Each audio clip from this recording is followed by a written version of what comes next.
Hello student, how are you? Last time we discussed about the nutrition of the plant. The mode of nutrition means two type of nutrition. Last time revision कर ली थोड़ू कि mode of nutrition two types: autotrophic mode of nutrition, heterotrophic mode of nutrition. Auto means very easy word, self means synthesize the oven food by the plant or animals, like that way green plants and green algae. Understood? In this photosynthesis, autotrophic mode of nutrition occurs in a two way: photosynthesis and chemosynthesis. Photosynthesis, chemosynthesis, it is extra. Okay, we study about the chemosynthesis. It is extra words for the chemosynthesis and extra for it is in our syllabus. Okay, photosynthesis, and this one is not in our syllabus. So what is means of photo? Photo means sunlight. Only green plants and green algae, blue algae, can occur only photosynthesis. But you understood, that is amazing truth here. There blue algae 90% photosynthesis will be occur. Okay, so what meanings of photosynthesis? The meaning of photosynthesis: inorganic material like a CO2, H2O, then we derive the glucose. And what is means of chemo? In the presence of help of the chemicals, then synthesize the food. Very familiar example, nitrifying bacteria with the help of chemical and derive the foods. Now photosynthesis, inorganic material माथी जे organic बनावे, glucose बनावे, very easy. See here, photosynthesis process very easy. Inorganic माथी organic means glucose food occur. Green plant prepare their own food with the help of the chlorophyll and sunlight. Last time આપણે આ revision કર્યું હતું. Chlorophyll એટલે સનલાઇટથી આપણને food બને, organic food, glucose, એને આપણે ફોટોસિન્થેસિસ કહીએ. ફોટો મીન્સ લાઇટ, સિન્થેસાઇઝ એટલે પ્રિપરેશન ઓફ ફૂડ. તો એનું કેમિકલ રિએક્શન ભૂલ ન કરતાં આ જ કેમિકલ રિએક્શન તમારે લખવાનું છે. ઓકે, C6CO2 એટલે ઇનઓર્ગેનિક મટીરિયલ છે. એમાંથી સનલાઇટ ને ક્લોરોફિલની પ્રેઝન્સમાં ગ્લુકોઝ બને છે, એટલે સ્ટાર્ચ છે. જો પ્લાન્ટમાં હોય તો આપણે એને સ્ટાર્ચ કહીએ, અને એનિમલમાં જો બને તો આપણે એને ગ્લાયકોજન કહીએ. સ્ટોર થાય ને, આમાંથી એનર્જી મળે. સ્ટાર્ચમાંથી એનર્જી મળે એ પ્લાન્ટમાં હોઈ શકે, અને એનિમલ જે છે એમાં ગ્લાયકોજનમાંથી આપણને એનર્જી મળે છે, O2 અને H2O. બહુ ઇઝી તરીકે છે. આમ તો બધા આ ફેમિલિયર છે તમારા માટે આ રિએક્શન.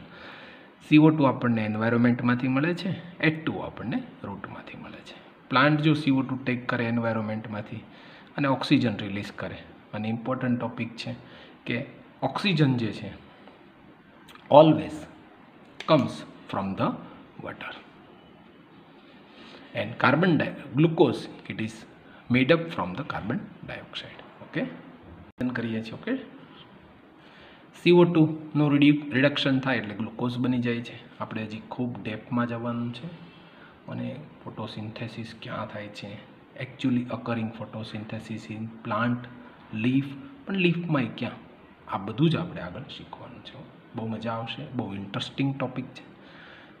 આમ તો ઇન્ફોર્મેશન ટાઈપનો ટૉપિક. બાયોલોજી એવું છે, ફંડામેન્ટલ અને બેઝિક જે શીખી જઈએ ને, અને વાય એક ક્વેશ્ચન જો અહીંથી ચાલુ થાય ને તો બાયોલોજી આપણને બહુ ઇઝી લાગશે.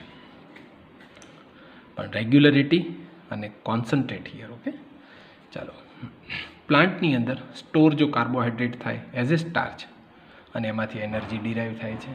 અને એનિમલ છે એમાં સ્ટોર જો કાર્બોહાઈડ્રેટ હોય એઝ એ ગ્લાયકોજન થાય, અને એમાં એનર્જી ડિરાઈવ થાય છે. પાછું આપણે ફોટોસિન્થેસિસમાં આવી જઈએ. શું થાય છે ફોટોસિન્થેસિસમાં? તો photosynthesis three process or three event very important occurring in them. First one, chlorophyll absorb the sunlight or sun energy, and hydrolysis of water means H2O derive in oxygen. means conversion of light energy in the chemical energy and splitting the water, hydrolysis, and convert the sunlight, absorb the sunlight and convert into chemical energy.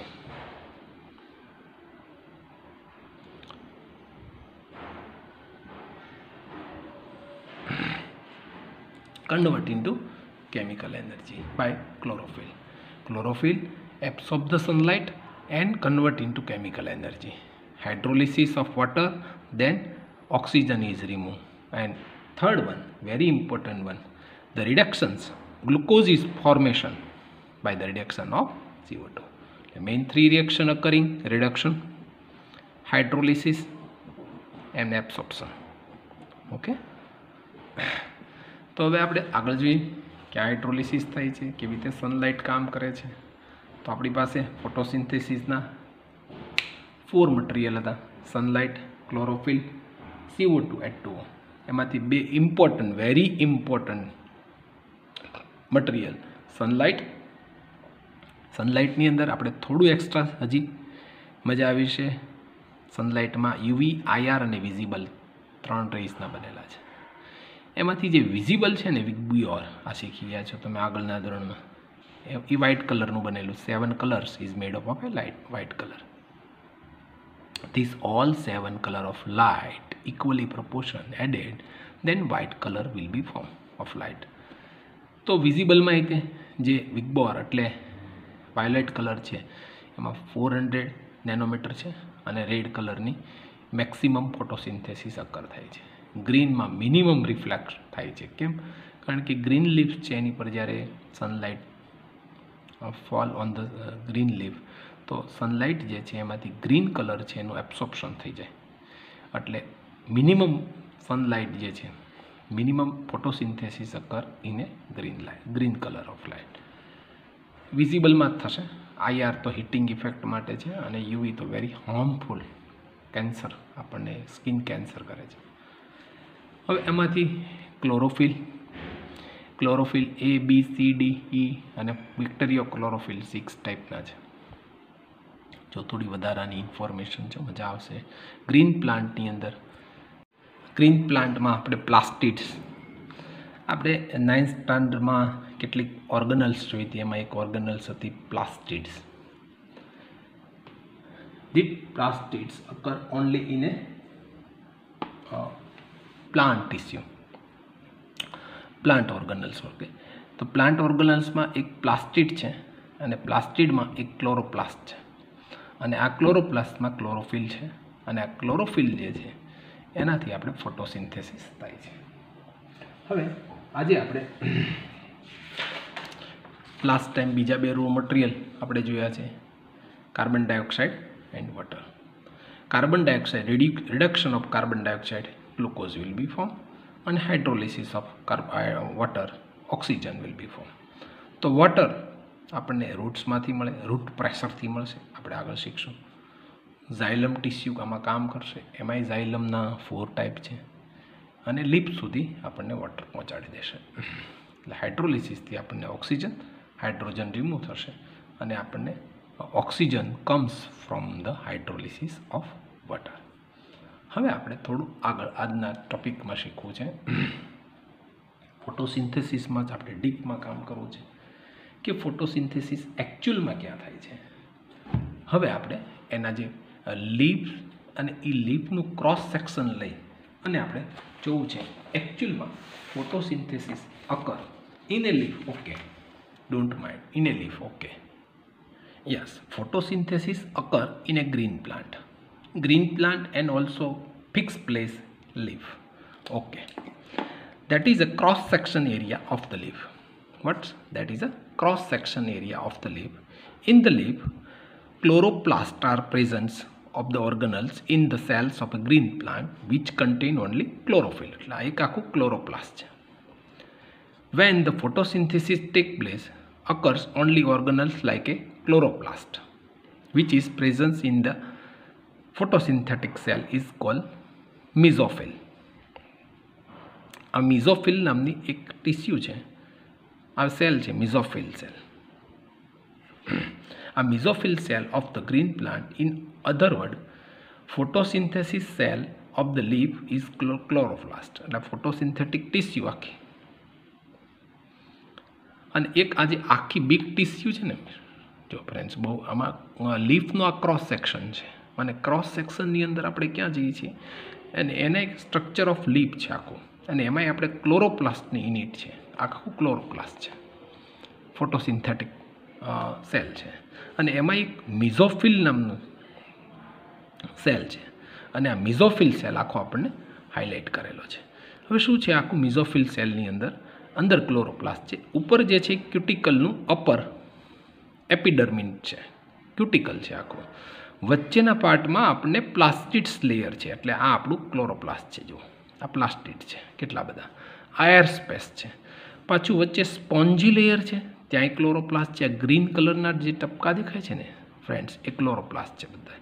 અને નીચે lower એપિડર્મિનન્ટ છે, ઉપર upper એપિડર્મિનન્ટ છે, નીચે lower એપિડર્મિનન્ટ છે, અને જે between two છે એમાં ક્લોરોપ્લાસ્ટિડ્સ છે. જો અહીંયા પ્લાસ્ટિડ લેયર ક્લોરોપ્લાસ્ટ છે, અને વચ્ચે એર સ્પેસ છે. અહીંયા સ્ટોમેટા છે. સ્ટોમેટા શું છે આપણે હમણાં વાત કરશું, અને ગાર્ડ સેલ છે. એટલે તમે જોઈ શકો છો કે આપણે એક પોર હોય ને ગ્રીન પ્લાન્ટમાં contain 100 or more tiny chloroplast in it. એટલે એક ટિપિકલ ફોટોસિન્થેટિક સેલ હોય, આ એક ફોટોસિન્થેટિક સેલ છે આખો. એમાં અંદાજે 100થી વધારે ક્લોરોપ્લાસ્ટ હોય. આ એક ફોટોસિન્થેટિક સેલ છે આખો. આપણે ગ્રીન લીફનું ક્રોસ સેક્શન કર્યું, અને એક આ ફોટોસિન્થેટિક સેલ છે. આ ફોટોસિન્થેટિક સેલ છે અને મિઝોફિલ સેલ કહેવાય. આ મિઝોફિલ સેલની અંદર અંદાજે એવું કહેવાય છે કે 100 and more, એક ફોટોસિન્થેટિક સેલમાં 100 and more, 100થી વધારે ક્લોરોપ્લાસ્ટ છે.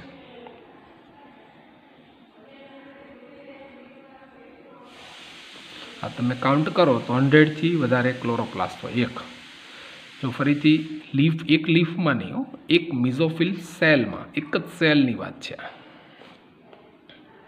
હવે આવા કેટલા બધા સેલ હોય એક લીફની અંદર, અને કેટલા બધા સેલની અંદર જો એક લીફની આપણે કાઉન્ટ ડાઉન કરીએ ને, એક લીફ માટેનું, તો એક લીફમાં હોલ લીફની અંદર કન્ટેનિંગ 1000 of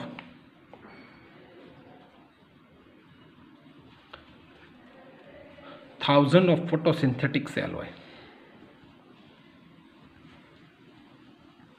અને એક સેલની અંદર 100 or more ક્લોરોપ્લાસ્ટ હોય. Understood what is where the chloroplast? Okay, ફરીથી એકવાર રિપીટ કરીએ. આ એક લીફનો ક્રોસ સેક્શન છે dear friends, very easy. Okay, ક્યાં છીએ આપણે ડીપમાં માઇક્રોસ્કોપિક લેવલે જઈએ છીએ. આ લાઇટ માઇક્રોસ્કોપ હોય ને તો એમાંય તે આપણે જોઈ શકીએ. લીફનો ક્રોસ સેક્શન કરી એની સ્લાઇડ બનાવવાની, અને માઇક્રોસ્કોપમાં જો ચેક કરીએ ને તો આવો એક મોટો ફોટોસિન્થેટિક સેલ બતાય. અને જે આ મોટો ફોટોસિન્થેટિક સેલ છે ને એને મિઝોફિલ સેલ કહેવાય. અને આ મિઝોફિલ સેલ છે, આખું સેલ છે. હવે સેલમાં શું શું છે, તો આપણે તો એક જ ફોકસ કરવાનું છે, ક્લોરોપ્લાસ્ટ, બીજી ક્યાંય નથી જવાનું. તો આ બધા જે છે એ ક્લોરોપ્લાસ્ટ છે, અને વચ્ચે એર સ્પેસ છે. પછી કેટલાક ગાર્ડ સેલ છે, એના વિશે આપણે હમણાં વાત કરશું. સ્ટોમેટા છે. જો લોઅર એપિડર્મિનન્ટમાં ગાર્ડ સેલ છે, અપર એપિડર્મિનન્ટ ક્યુટિકલનું લેયર છે. આ કામનું લેયર છે ફ્રેન્ડ્સ, બહુ ઇમ્પોર્ટન્ટ લેયર છે. Mesophyll cell by the diffusion process થાય ને, અને ડિફ્યુઝન પ્રોસેસથી આપણે ક્લોરોપ્લાસ્ટમાં સીધું આપણે જેટલું મટીરિયલ જોતું હોય, જેમ કે CO2, H2O, આ બધું અહીંયા આપણને મળે ને. અહીંયા આપણને ફોટોસિન્થેસિસ પ્રોસેસ થાય છે આ ક્લોરોપ્લાસ્ટમાં. Okay, understood what is mesophyll, what is photosynthetic cell? Okay, here understood. Once again I repeat, એક લીફનું ક્રોસ સેક્શન છે. ક્રોસ સેક્શનની અંદર એક ફોટોસિન્થેટિક સેલ છે, અને માઇક્રોસ્કોપિક લાઇટ માઇક્રોસ્કોપમાં હાઇલાઇટ કર્યું છે. ઉપર છે અપર એપિડર્મિનન્ટ છે, નીચે લોઅર એપિડર્મિનન્ટ છે, બિટવીન ધેમ ક્લોરોપ્લાસ્ટ છે, અને નીચે સાવ સ્ટોમેટા છે. આપણે વાત કરશું હમણાં, જ્યાં એર સ્પેસ છે કેટલી બધી, કેટલા બધા ક્લોરોપ્લાસ્ટ છે, અને આ ક્લોરોપ્લાસ્ટ ઉપર આપણે ફોકસ કરવાનું છે. ઓકે, અને એક સેલમાં લગભગ 100થી મોર ક્લોરોપ્લાસ્ટ હોય, અને એક લીફ જો હોય તો 1000 જેટલા ફોટોસિન્થેટિક સેલ હોય. મલ્ટીપ્લાય 100 કરી નાખો એટલે આપણને એટલા બધા ક્લોરોપ્લાસ્ટ મળી જાય. એક લીફની અંદર 1000થી મોર ફોટોસિન્થેટિક સેલ હોય અને મિઝોફિલ સેલ તરીકે આપણે ઓળખીએ છીએ. એટલે આપણે શું જોયું છેલ્લે? એક ફોટોસિન્થેસિસ રિએક્શન અકર ઇન એ લીફની અંદર ક્રોસ સેક્શન કર્યું અને એની અંદર મિઝોફિલ નામનો સેલ એટલે ટીસ્યુ હતી જેને આપણે કહેવાય ફોટોસિન્થેટિક સેલ. Okay, understood. અને એની અંદર આપણે ક્લોરોપ્લાસ્ટ જોયા. ખબર છે ને? એક મિઝોફિલની અંદર કેટલા હતા ક્લોરોપ્લાસ્ટ? અંદાજે 100 હતા, બરાબર ને? એટલે આવા ક્લોરોપ્લાસ્ટ વન લીફમાં 1000થી મોર હોય અને ટાઇની ક્લોરોપ્લાસ્ટ અંદર પ્રેઝન્સ હોય. Okay, understood. Photosynthesis occur in leaf અત્યાર સુધી લીફમાં થાય એટલે જ આપણે એને કિચન ઓફ ધ પ્લાન્ટ કહીએ છીએ. પણ હવે એનો જો ક્રોસ સેક્શન લઈએ તો હવે તમને પ્રશ્ન પૂછે ને, તો વેર ફોટોસિન્થેસિસ અકર? તો ડિયર સ્ટુડન્ટ, હવે તમે કહી શકો મિઝોફિલ સેલની અંદર થાય જેને આપણે ફોટોસિન્થેટિક સેલ કહીએ. અને આ મિઝોફિલ સેલની અંદર ક્લોરોપ્લાસ્ટ છે અને ક્લોરોપ્લાસ્ટની અંદર ક્લોરોફિલ છે. આની અંદર ક્લોરોફિલ છે અને એમાં 6 ટાઈપના ક્લોરોફિલ છે. ઓકે, અને એમાં 6 ટાઈપના ક્લોરોફિલ છે. એમાં એક ક્લોરોફિલ બેક્ટેરિયો ક્લોરોફિલ, આ બધા ક્લોરોફિલમાંથી એક ક્લોરોફિલ છે એ આપણને ફોટોસિન્થેસિસ પ્રોસેસમાં ઇમ્પોર્ટન્ટ છે. ઓકે, હજી ડિયર ફ્રેન્ડ્સ, હજી ફોટોસિન્થેસિસને છોડવું નથી. હજી એટલું બધું ડીપમાં સ્ટડી કરવું છે ને કે મજા આવશે. હવે અહીં આપણને ક્વેશ્ચન થાય કે CO2 અને H2O ફોટોસિન્થેસિસમાં લઈ લે છે ક્લોરોપ્લાસ્ટ તો લેશે, પણ CO2 લેશે કેવી રીતે? How plant obtain take CO2 gas. હવે થોડીક પ્રોસેસમાં જઈએ છીએ. અત્યાર સુધી આપણે જોયું ફોટોસિન્થેસિસ અકર ઇન વેર. હવે આપણે એક શીખીએ છીએ ફોટોસિન્થેસિસ અકર વાય અને હાઉ. શું કામ થાય છે અને કેવી રીતે થાય છે તે શીખીએ છીએ. ઓકે, અત્યાર સુધી આપણને એક જવાબ મળ્યો photosynthesis occur in leaf, in mesophyll cell, in chloroplast with the presence of chlorophyll and sunlight. Understood this topic? Very easy one. Now how the photosynthesis occur? હવે plant obtains CO2 gas. Okay. It is very easy. You understood? Plant obtains CO2 and H2O. Then glucose will be formed. તો હવે લેશે કેમ plant CO2? કેવી રીતે લેશે? ક્યાંથી લેશે? ચાલો આપણે એનો વે જોવો છે. તો સૌથી પહેલાં લીફ છે. લીફમાં ટાઇની પોર્સ છે અને ટાઇની પોર્સને કહેવાય સ્ટોમેટા. જો પ્લુરલ હોય તો સિંગ્યુલર હોય તો એને સ્ટોમા કહેવાય અને પ્લુરલ બની જાય તો સ્ટોમેટા બની જશે, પણ આપણે એને સ્ટોમેટા કહીશું, બરાબર? ફરીથી લીફની ઉપર ટાઇની પોર્સ છે, ટાઇની પોર્સમાં સ્ટોમેટા છે. હવે સ્ટોમેટા શું કામ કરે? એનું સ્ટ્રક્ચર કેવું હોય? તો એક ફિગર જોઈએ અને સ્ટોમેટાના સ્ટ્રક્ચર ઉપરથી આપણે એનું ઓપનિંગ અને એનું ક્લોઝિંગ સિસ્ટમને ચેક કરીએ. ચાલો જોઈએ આપણે સ્ટોમેટા શું છે. ઓકે, ઓપનિંગ ઓફ સ્ટોમેટા જોઈએ અને ક્લોઝિંગ ઓફ સ્ટોમેટા. પહેલાં તો સ્ટોમેટાનું સ્ટ્રક્ચર શું છે જોઈએ. ક્યાં છે સ્ટોમેટા? પાછું રિપીટ કરીએ. લીફની અંદર ટાઇની પોર્સ અને tiny Porsche is called સ્ટોમેટા. Okay, અને એનું સિંગ્યુલર ફોર્મ પાછું સ્ટોમા. હવે અહીંયા જોઈએ સ્ટોમેટામાં આખું સ્ટોમેટા છે, ઓપનિંગ સ્ટોમેટા છે અને ક્લોઝિંગ બંને જોઈશું આપણે. તો સ્ટોમેટામાં જોઈએ ગાર્ડ સેલ છે, અહીંયા જોઈ શકો છો ગાર્ડ સેલ.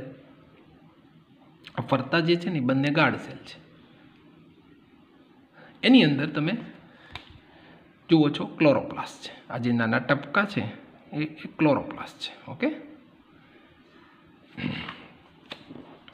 એની અંદર આપણે જોઈએ, હજી આપણે એને હાઇલાઇટ કરીએ એટલે વધારે આપણને સરફેસ જે છે એ ક્લિયર દેખાશે. આ ક્લોરોપ્લાસ્ટ છે, ટપકા છે ને બધા જે નાના નાના એ ક્લોરોપ્લાસ્ટ. આ ફરતો જે પાર્ટ છે ને આ એ ગાર્ડ સેલ છે અને આ જે છે અંદર આ જે સ્પેસ છે એને સ્ટોમેટા કહેવાય. આ ઓપનિંગ સ્ટોમેટા છે, આ ફરતા છે એને ગાર્ડ સેલ કહેશું. અંદર જે નાના ટપકા છે ટપકા એને આપણે ક્લોરોપ્લાસ્ટ કહેશું. જોઈ શકો છો તમે ઓપનિંગ સ્ટોમેટા છે અને એવી જ રીતે તમે બાજુમાં જોશો આ ક્લોઝિંગ સ્ટોમેટા છે બંને એક જ વાત. ગાર્ડ સેલ તો છે જ તે જુઓ, વચ્ચે છે ઓપનિંગની બદલે ક્લોઝ થઈ ગયું છે સ્ટોમેટા, એટલે આ ક્લોઝ સ્ટોમેટા છે. અને આ છે એ ઓપનિંગ સ્ટોમેટા છે. હવે તમને જોવાથી ફિગર જોવાથી જ ખબર પડી ગઈ હશે કે ઓપનિંગ કેવી રીતે થતું હશે અને ક્લોઝિંગ કેમ થતું હશે. બરાબર, તમે જોઈને જ કહી શકો કે આ ઓપનિંગ સ્ટોમેટા અને આ ક્લોઝિંગ સ્ટોમેટામાં કોણ મેઇન ફંક્શન છે, કોનું મેઇન રોલ છે. તો વચ્ચેનું સ્પેસ છે સ્ટોમેટાનો છે, ફરતો સ્પેસ છે ને એ ગાર્ડ સેલ છે. જુઓ, બહુ ઇમ્પોર્ટન્ટ કામ છે ગાર્ડ સેલનું.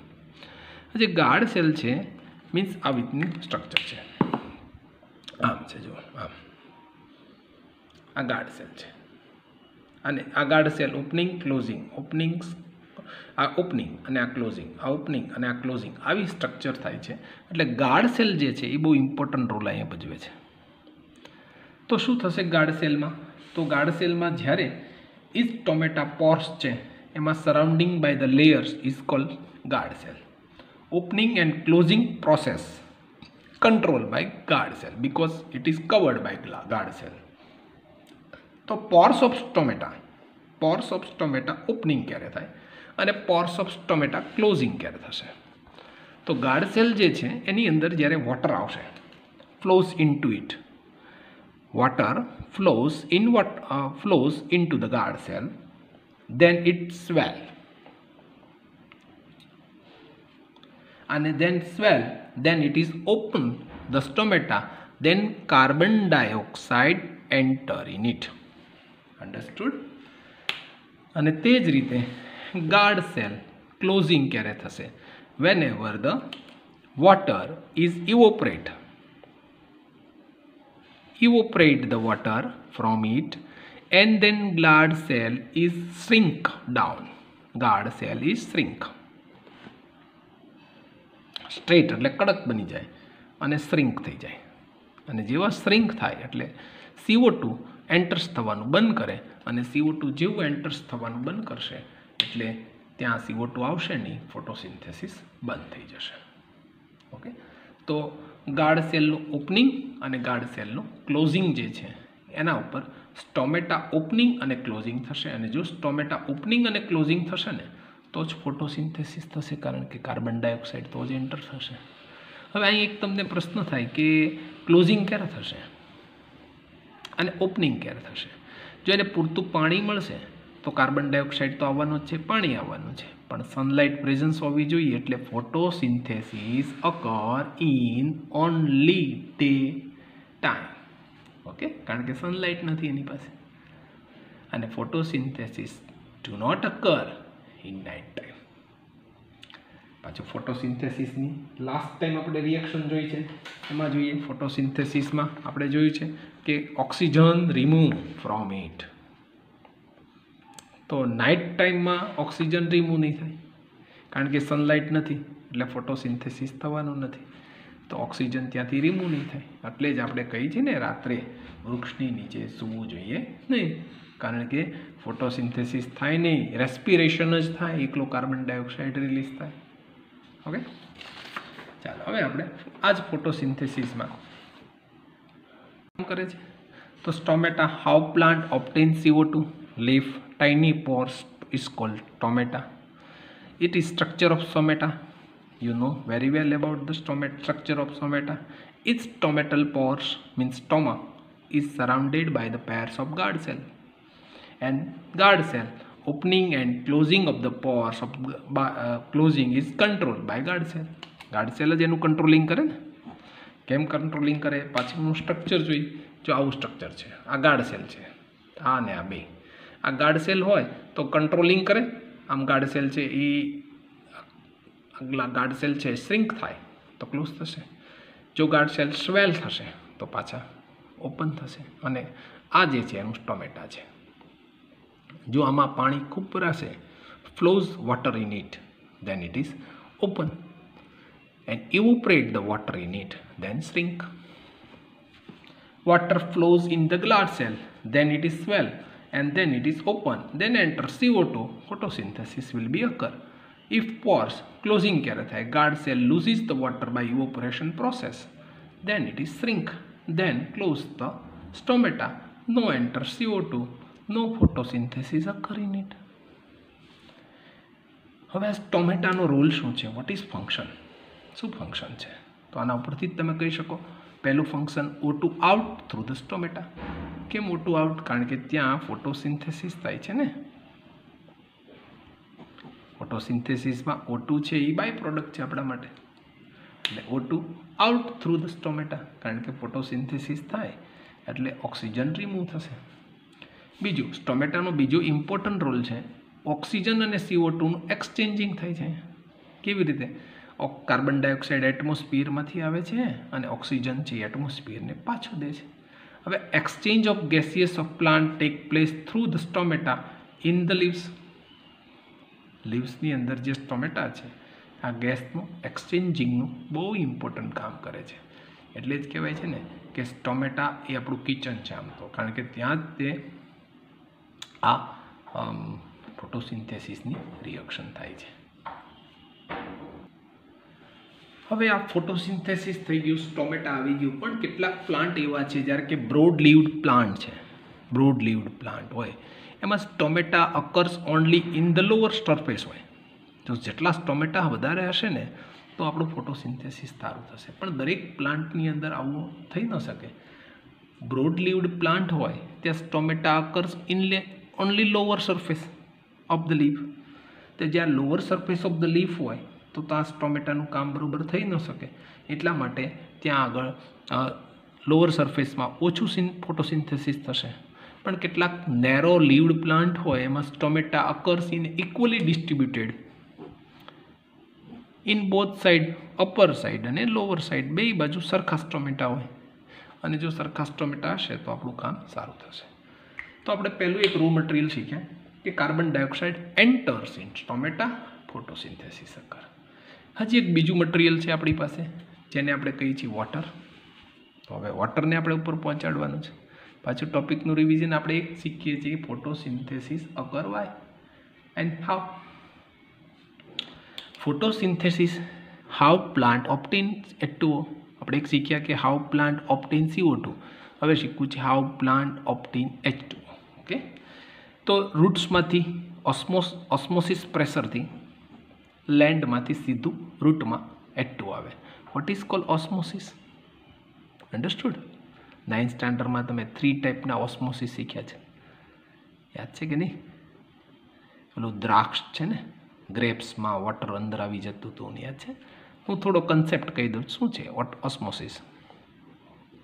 તે હાઈ કોન્સન્ટ્રેશન હોય ત્યાંથી લો કોન્સન્ટ્રેશન હોય ને ત્યાં મટીરિયલ ટ્રાન્સફર થાય. એમાં ખાસ કરીને વોટરની સાપેક્ષે આ ધ્યાન રાખવાનું. જ્યાં હાઈ કોન્સન્ટ્રેશન્સ ઓફ વોટર હોય અને જ્યાં લો કોન્સન્ટ્રેશન્સ ઓફ જે તેનું હોય એના આધારે આપણે મટીરિયલ છે એ ટ્રાન્સફર થશે. ડિફ્યુઝન ને ઓસ્મોસિસમાં થોડો ડિફરન્સ છે. અહીંયા આપણે ઓસ્મોસિસ શીખવાનું છે, ત્યાં મટીરિયલના કન્સેપ્ટથી આપણે હાઈ અને લો કોન્સન્ટ્રેશન જોવાનું છે. તો લેન્ડ છે એની અંદર H2O નું હાઈ કોન્સન્ટ્રેશન હશે, જોવામાં હાઈ હશે. અને રૂટ જે છે ત્યાં આગળ H2O તો હશે પણ લો કોન્સન્ટ્રેશન હશે ત્યાં. એટલે હવે તમે જ કહી શકો કે ક્યાંથી ક્યાં જશે. થોડુંક સમજીએ વધારે શું કહેવા માગે છે એને ધ્યાનથી જોઈએ કે લો કોન્સન્ટ્રેશન શું છે અને હાઈ કોન્સન્ટ્રેશન શું છે. લેન્ડમાં આ લેન્ડ છે, ત્યાં H2O નું હાઈ કોન્સન્ટ્રેશન છે. અને અહીંયા આપણે રૂટ છે, આપણે ઉપરના પાર્ટમાં રૂટને મૂકીએ. આ રૂટ છે ત્યાં લો કોન્સન્ટ્રેશન્સ ઓફ વોટર છે. તો એનો ઓસ્મોસિસનો રૂલ છે અથવા ડિફ્યુઝનનો એ જ રૂલ છે ને કે હાઈમાંથી always transfer the material to the low concentration. તો અહીંયા લેન્ડમાં H2O હાઈ છે તો લેન્ડમાંથી ઓસ્મોસિસથી રૂટ સુધી પહોંચશે અને રૂટ સુધી H2O જશે. રૂટમાંથી આગળ સ્ટેમમાંથી તમને ખબર છે પાછું H2O નું ટ્રાન્સફર કોણ કરે છે? બહુ સરસ ટિશ્યુ છે આપણી પાસે અને પ્લાન્ટે બહુ સરસ વ્યવસ્થા કરેલી છે આની. એ ટિશ્યુનું નામ છે ઝાયલમ. ઝાયલમ ટિશ્યુ H2O નું ટ્રાન્સફર કરે. એમાંય ઝાયલમ વેસલ છે ને, ઝાયલમના 4 પાર્ટ હતા, યાદ કરો, ઝાયલમ, પેરેન્કાઇમા અને એમાંની ઝાયલમ વેસલ્સ છે ને એ જ H2O નું ટ્રાન્સપોરેશન કરે છે. આના વિશે આ તે ટોપિક આપણે બહુ ડીપમાં આ જ ચેપ્ટરની અંદર શીખવાનું છે. ઓકે, ત્યારે આપણે વધારે સમજીશું. અત્યારે ખાલી ઓસ્મોસિસ પ્રેશરથી H2Oનું ટ્રાન્સપોર્ટ થાય છે રૂટ સુધી. વધારે વિગતે બહુ મજા આવશે આ ટોપિકમાં. બહુ ઇન્ટરેસ્ટિંગ ટોપિક છે. પ્લાન્ટમાં કેવી રીતે ટ્રાન્સપોર્ટેશન થાય છે એની વાત આપણે આ ચેપ્ટરની અંદર કરશું. પણ અત્યારે ખાલી એટલું જોઈએ, ફોટોસિન્થેસિસ માટેની વાત છે કે H2O જે છે એનું ટ્રાન્સપોર્ટ લેન્ડમાંથી રૂટમાંથી જાય છે. ચાલો, લેન્ડમાંથી રૂટ સુધી પહોંચી ગયો. હવે રૂટ્સથી ક્યાં જશે? Upward by xylem tissue and by ઝાયલમમાં ઝાયલમ વેસલ્સ છે. યાદ રાખશું આપણે. હું એકવાર રિપીટ કરાવીશ. આ ચેપ્ટરમાં વાત કરશું આની ઝાયલમ ટિશ્યુની. આ ઝાયલમ ટિશ્યુથી સીધું ક્યાં જશે? બધા લીફ સુધી એને વોટર પહોંચી જશે. જો CO2 તો પહોંચી ગયું છે એટમોસ્ફિયરમાંથી. હવે રૂટ્સમાંથી અપવર્ડ ડાયરેક્શન ઝાયલમ ટિશ્યુ ને ત્યાંથી લીફ સુધી H2O પહોંચી ગયો. હવે આ લીફને જે ઓલો ટોમેટા હતો ને ત્યાં H2O આવી ગયું જુઓ, અને અહીંથી પાછું CO2 આવ્યું હતું એટમોસ્ફિયરમાંથી. હવે બેયની રિએક્શન થશે અને ફોટોસિન્થેસિસ થશે. એટલે હવે ફોટોસિન્થેસિસ થાય છે. CO2 H2O are required to prepare the energy food, જેને આપણે કહીએ ગ્લુકોઝ અને starch. Plants needs other raw material also, such as nitrogen, phosphorus, iron, magnesium, etc. for the building their body. એકલા કઈ ફોટોસિન્થેસિસમાં CO2 H2O એ તો essential material છે. યાદ રાખજો મિત્રો. તમને એક સરસ ઉદાહરણ આપું. આપણા ઘરે કુકર છે, એમાં શાક બચી બનાવીએ છીએ, અને શાક બનાવતી વખતે આપણે શું શું કરીએ કુકરની અંદર? આ કુકર છે, ચાલો આપણે એને સમજીએ એક એક્ઝામ્પલથી. આ કુકર છે. આ કુકરની અંદર આપણે બધી સબ્જીને બધું મૂકી દીધું. ચાલો, આ વેજીટેબલ્સ છે, આ ફાયર છે. પછી આની અંદર વોટર જોઈએ ને, વોટર વેજીટેબલ જોઈએ, વોટર જોઈએ, ફાયર જોઈએ, પછી શું કેટલાક મસાલા જોઈએ. આટલું હોય તો બની શકે ને. કુકરની અંદર થાય છે. તો કુકર એ શું છે? તો આપણને ખોરાક બનશે, તો સબ્જી બનશે ને તો આપણે ખાઈ શકશું. H2O તો જોઈએ જ છે, આપણે ખબર છે. ફાયર એટલે શું છે? સનલાઇટ છે આપણા માટે, જોજો. અને આ વેજીટેબલ શું છે આપણા માટે? વેજીટેબલ આ સનલાઇટ છે. આ સનલાઇટ છે. ફાયર એટલે H2O તો આપણે નાખીએ જ છીએ. આ જે છે એ આપણા માટે 4 એસેન્શિયલ પ્રોડક્ટ હતા. H2O આપણા માટે આ CO2નું કામ કરશે, અને કુકર જે છે એ આપણા માટે ક્લોરોફિલ છે. અને મિર્ચ, મસાલા, સોલ્ટ વગેરે નાખીએ જ ને, એ આપણા મિનરલ્સ છે. Fe ને હમણાં હું કહું છું ને ફોટોસિન્થેસિસમાં આવી જોઈએ મસાલા. ચાલો, આ 4 વસ્તુ હોય ખાલી તો આ ખોરાક જે બનશે એ સારો બનશે? ન બને સારો. એટલા માટે આપણે શું કરવું પડે? આ મસાલા નાખવા પડે, સોલ્ટ નાખવું પડે, મરચું નાખવું પડે. તો આખું કુકરમાં જે ખોરાક બને છે ને એ બહુ સરસ બને અને આપણે ખાઈ શકીએ. તો એવી જ વાત કરવા માગું છું. બહુ સરસ એક્ઝામ્પલ પરફેક્ટ તમને આપ્યું છે. તો એવી જ વાત કરું છું. એકલું CO2 અને H2Oથી આ કામ નહીં થાય. બની જશે, રસોઈ બનશે, ગ્લુકોઝ એ બનશે, ચારે ક્લોરોફિલ, સનલાઇટથી. પણ આપણા માટે આવા મટીરિયલ પણ જરૂર પડશે. તો આ મટીરિયલ બિલ્ડિંગ ધેર બોડી માટે ખૂબ કામ કરશે. અને આપણને ક્યાંથી મળશે? આ બધા મટીરિયલ સોઇલમાંથી મળશે. તમે નાઇટ્રોજન સાયકલ 9th સ્ટાન્ડર્ડમાં શીખ્યા છો. શું હતું એમાં? નાઇટ્રોજનનું મેઇન કામ શું છે? To make the proteins. અને આપણને ખબર છે એરમાં 78% છે. પણ આપણી એક ખામી છે કે ડાયરેક્ટ નાઇટ્રોજન આપણે લઈ નથી શકતા. આ એક મોટી તકલીફ છે આપણી. નકર જો આપણે ડાયરેક્ટ નાઇટ્રોજન લઈ શકતા હોત ને આપણે તો આપણે પ્રોટીન્સ કે ફ્રૂટ કે એવું બધું ખાવાની જરૂર ન પડત. પીસ કે બધા. પણ નાઇટ્રોજન આપણે ઓક્સિજન સાથે પ્રેઝન્સ થઈ એરમાંથી અને નાઇટ્રાઇટ્સ કે નાઇટ્રાઇટ બનાવે છે. અને એ બેક્ટેરિયા, નાઇટ્રોફાઇંગ બેક્ટેરિયા છે ને, એ ઓર્ગેનિક કમ્પાઉન્ડ બનાવે છે. અને એ લેન્ડમાં રહે છે, અને લેન્ડમાંથી આપણને નાઇટ્રોજન મળે છે. આ લેન્ડમાંથી આપણને નાઇટ્રોજન પ્લાન્ટને મળે, અને પ્લાન્ટમાંથી પાછું પ્રોટીન બને, અને પ્રોટીન આપણે લઈએ અને આપણા સુધી નાઇટ્રોજન પહોંચે છે. આ નાઇટ્રોજન સાયકલનો બ્રીફ સ્ટોરી છે કે આપણને નાઇટ્રોજન ઇમ્પોર્ટન્ટ છે. It is essential element use for the synthesis of protein and other compound also important. Okay, phosphorus છે, આયર્ન છે, મેગ્નેશિયમ છે. તો આપણે આ બધા જ ઓર્ગેનિક કમ્પાઉન્ડ જે છે એ બનાવવાનું કામ કરે, which has been which have been also prepared by the bacteria from the atmospheric nitrogen. બેક્ટેરિયાથી આપણે આખો એટમોસ્ફેરિક નાઇટ્રોજન બનાવીએ છીએ. એટલે હવે આપણે ફોટોસિન્થેસિસનું ઓટોટ્રોપિક મોડ ઓફ ન્યુટ્રિશનનું કામ અહીંયા પૂરું થયું. શાંતિથી રિવિઝન કરજો, બહુ મજાનો ટોપિક છે. 3 ક્વેશ્ચન તમારી પાસે હોવા જોઈએ. હાઉ ફોટોસિન્થેસિસ અકર, કેવી રીતે થાય છે, વેર ફોટોસિન્થેસિસ અકર. તો 3 ક્વેશ્ચન તમને પૂછું છું ફોટોસિન્થેસિસ માટે. જો આ ત્રણેયના જવાબ તમારી પાસે હશે તો બહુ મજા આવશે. હાઉ ફોટોસિન્થેસિસ અકર, વેર ફોટોસિન્થેસિસ અકર, અને વાય ફોટોસિન્થેસિસ અકર. વાયનો તો જવાબ છે જ તે, ફૂડ બનાવવાનું છે. વેરનો જવાબ છે ક્લોરોપ્લાસ્ટ, લીફ, ક્લોરોપ્લાસ્ટ, એમાં મિઝોફિલ સેલ, એમાં ક્લોરોપ્લાસ્ટ, એમાં ક્લોરોફિલ.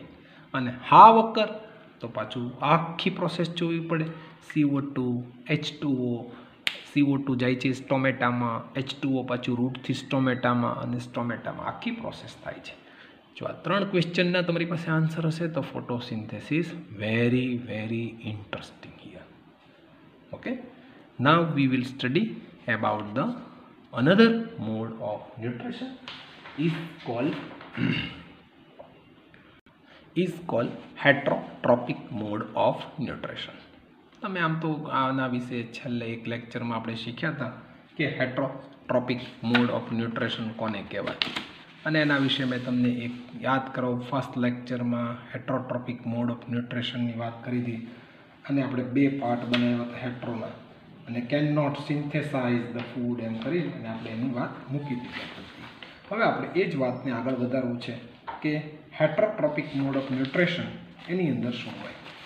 તો આપણે હેટ્રોટ્રોપિક મોડ ઓફ ન્યુટ્રિશનની અંદર આમ જોઈએ તો તમે ઘણા સમયથી શીખીને આવો છો કે એમાં 3 પાર્ટ છે હેટ્રોટ્રોપિક મોડ ઓફ ન્યુટ્રિશનમાં, અને એના વિશે તમે આમ એવું જ શીખો છો કે કાર્નિવોર્સ હોય ને ઓમનિવોર્સ હોય ને એવા સેપ્રોફાઇટિક મોડ ઓફ ન્યુટ્રિશન હોય.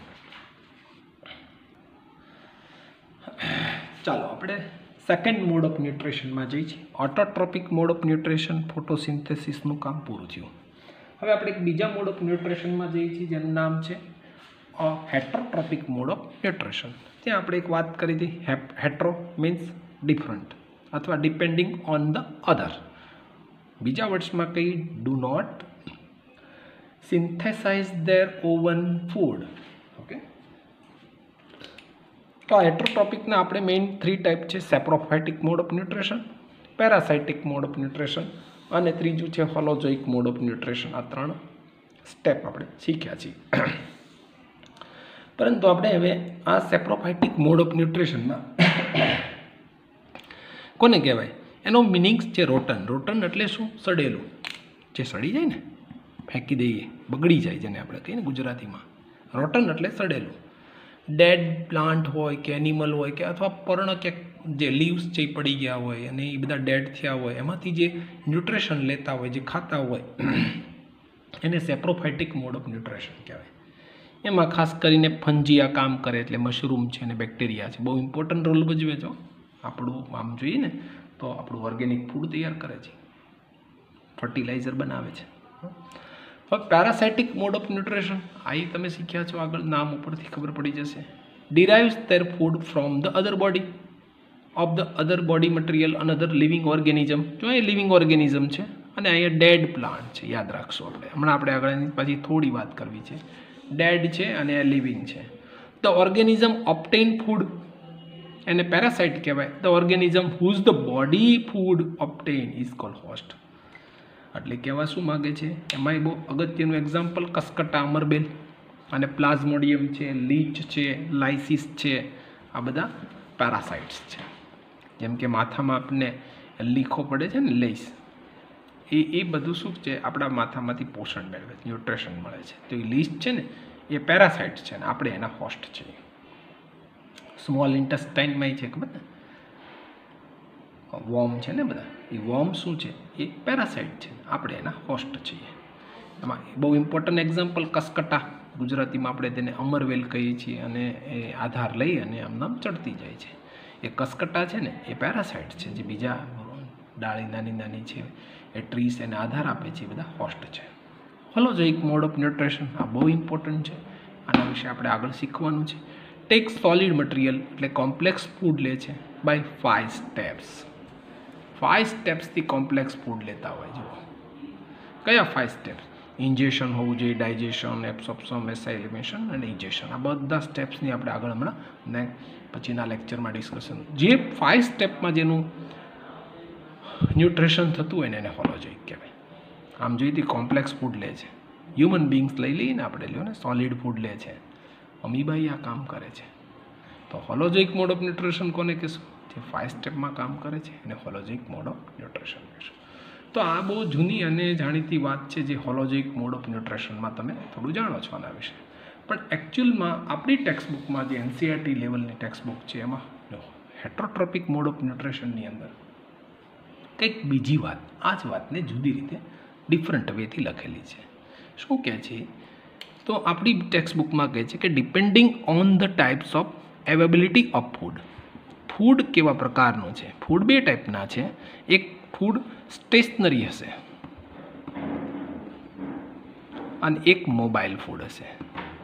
મોબાઈલ એટલે ચલિત હશે, એક જગ્યાએ ઊભું રહી ગયું હશે. સ્ટેશનરી સ્ટેબલ હશે ફૂડ, અને એક મોબાઈલ ફૂડ હશે.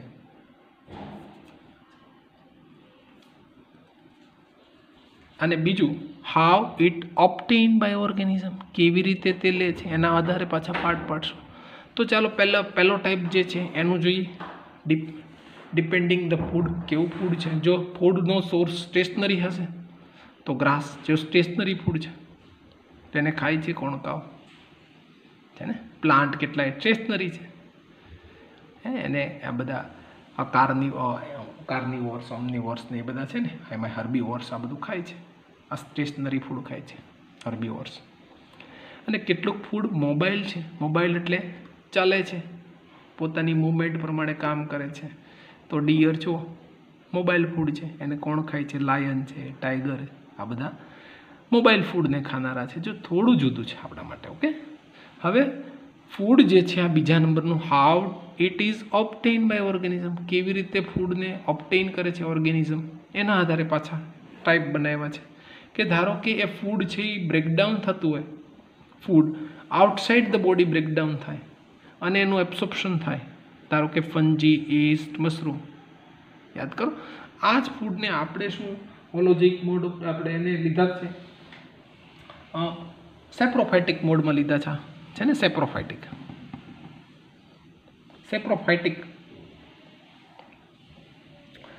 સેપ્રોટ્રોપિક મોડ ઓફ ન્યુટ્રિશન કીધું છે એ તે વાત, પણ થોડા જુદા વેથી આપણને અહીંયા એનસીઆરટીની બુકમાં કીધી છે.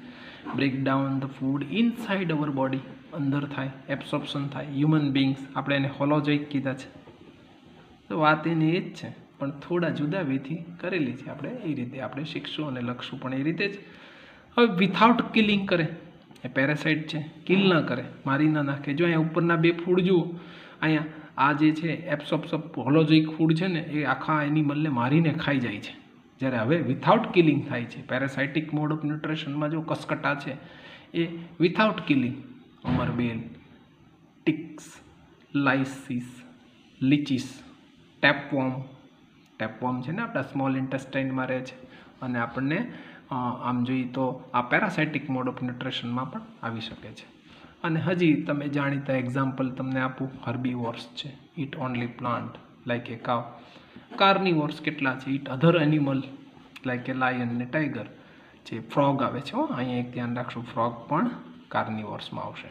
1 માર્કમાં ધ્યાન રાખશું અહીંયા. ઓમ્નિવોર્સ જે it both plant and animal, એમાં એક આવશે આંટ. જો થોડા નવા છે અને 1 માર્કમાં બહુ ઇમ્પોર્ટન્ટ છે.